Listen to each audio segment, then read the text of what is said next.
Logos speaks habitable order into chaos, and we reflect that by speaking truth, and that's good.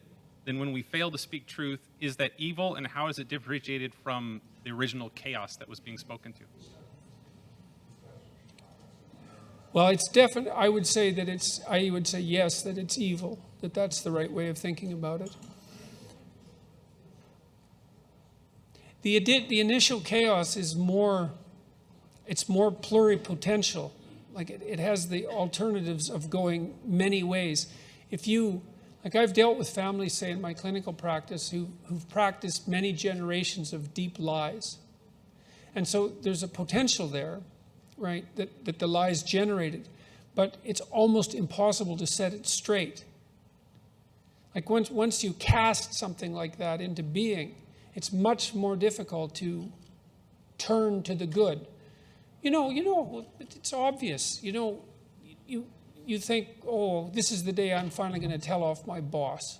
And it's like maybe you should have had an intelligent conversation with him at a slightly lower voice tone 3 years ago. And so it's a little late. And you go there and you sacrifice your job because you can no longer control your anger. And now you're unemployed. And you don't have a good employment record for your next job. And now your family doesn't have anything to rely on. It's like, that's chaos, man. But it's not easy to set straight. Whereas normally, as long as you haven't done anything too pathological, what opens up in front of you is paths that could go in either direction. It's not that hard to set it straight.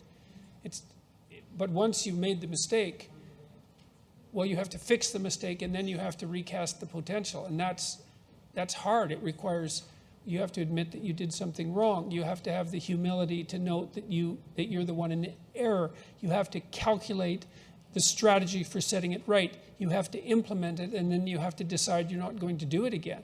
Right? That's the full, what do you call that? When you go to Catholic Church and you confess, you have to confess and you have to repent. And you have to atone.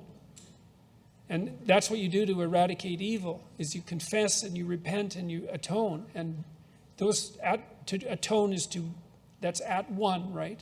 To restore that initial unity. It's very, very difficult. And the more things like that you pile up around yourself, the lower the probability that you'll straighten it out. So that's how it's different. Yeah.